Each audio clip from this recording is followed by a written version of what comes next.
Welcome back to Grief Inspired. My name is Catherine McNulty, and I am adding sort of a new series of videos because I think it's so important. So I created Grief Inspired because I got through my own grief. And when I came out to what I considered to be the other side of my grief, I thought to myself, had I known some of the things that I know now, looking back on my grief, it would have been much easier for me.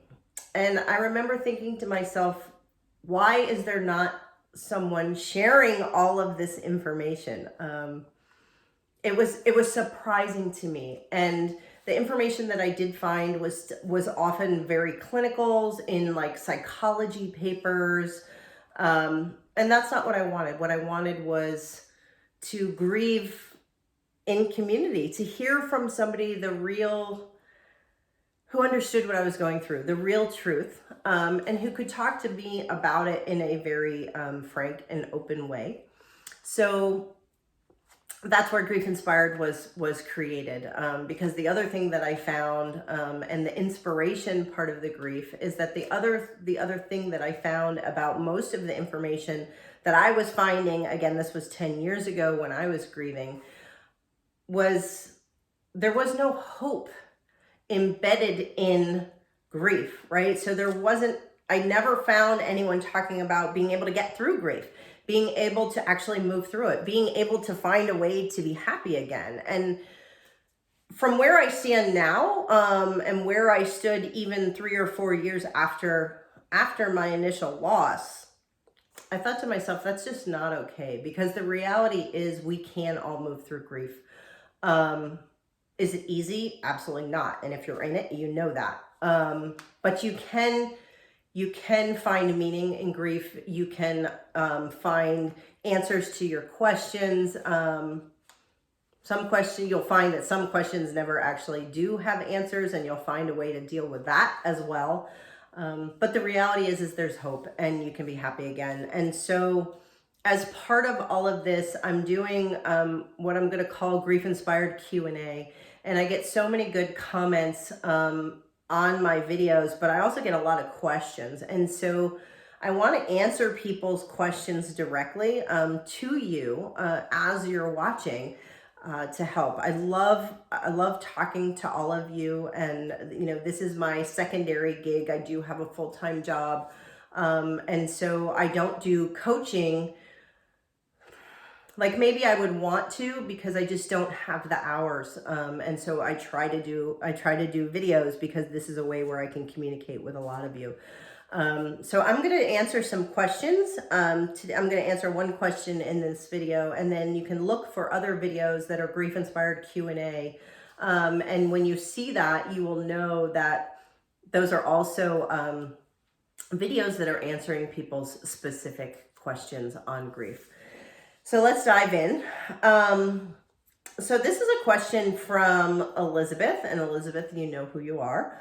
And one of her, and this was more of a statement than it was a question, but I think that it's important enough to everyone that we should talk about it. And she says, she watched my video, and she says, I'm frightened. These feelings are awful. My friends are all in relationships. Now I am all alone. It's been a really bad weekend. So Elizabeth lost her husband, and I talked to so many different people who have lost spouses. And for those of you who have lost spouses, who you were with for an extended number of years, I'm always surprised by people saying, well, I thought I'd be better by now. And it's like, but you've had such a long relationship with them. I mean, when I hear it, it's kind of like, someone that you're married to. I mean, if you love them enough to be married to, that's one thing. But if you love them enough to be with them for however many years you were together, whether it be in, a true marriage or not, right? Because I have some people who aren't married, but you've been with them and you've been in a committed relationship for that long. Losing them is like losing an appendage. It's like losing part of yourself, and finding a way to go on. I'm surprised that people, like, this is a really big deal. So I think that's the first thing I want to say, Elizabeth, is that this is a really big deal. Losing someone that you loved, going from being in a relationship to no longer having that relationship is challenging. And so I wouldn't be surprised by that.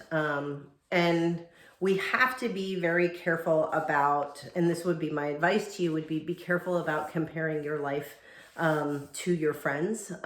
You mentioned that all of your friends are in relationships. Well, this is a time in your life. There will be a time when they lose the people that they love too, but they're not in it right now. And so you are in a season that's not going to last forever. And so be careful about comparing your life to anyone else's, because that will only bring you misery. There's no positive in that. And so that's why I created the video recently about celebrating your success, because you've moved forward, and you are continuing to move forward, and you're growing, and you're communicating, and you're talking about it, and you're doing all the things that you need to do. Now, feeling lonely in grief is difficult. So my advice to you, like, thank you for reaching out to me. We've talked a couple of times, and that's a good thing. And finding other people that you can share with. If you're on Facebook, jump into my Facebook group that is No One Should Grieve Alone. So it's grief inspired. No one should grieve alone. Jump in there and communicate in there, and find people that you can connect with, and you can talk about your grief, because the more you talk about it, with people who understand, people who have also experienced loss of a spouse, that's going to help you. You know, and I listened to something, it was just another YouTube video. I'm constantly listening to anything that I can find on grief as a way for myself to grow and help all of you more. And, you know, there was this one pastor that I was listening to, and his statement really, really stuck with me. And I'm going to say it again here. And what he says is, one, I should grieve, meaning do the work, which is what I always say. But then he says, grieve in community.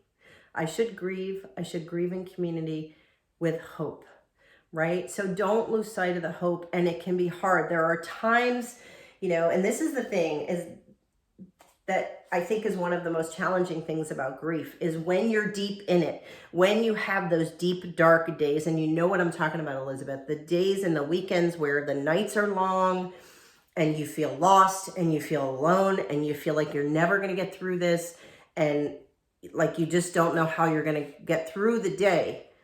What I want to remind you is that that will not last like that forever. So you have to remind yourself that the horizon is still there, even though you can't see it. So there's hope. You will find joy again. You will be okay. You will get through this season. And so part of it is an exercise in just, you have to hang on. And sometimes it's an exercise in faith, and it's in believing and having hope, and knowing that you're going to get through this. So I know that you are. Continue to reach out the way you have. Continue to watch these videos. Continue to comment, because the comments are useful for everyone else. But you putting a comment on any of these videos is really a way of helping yourself through grief. And so keep doing that. Don't stop doing that, and be free to share. And when it comes to the Facebook group that I have, you know, this is when you leave comments on YouTube, obviously they're public. But in that group, it is a private group. So if you want to, if you're worried about that and you want to share more, that's a place you can do it as well. So stay strong. You've got this. Thank you for being part of the Grief Inspired community.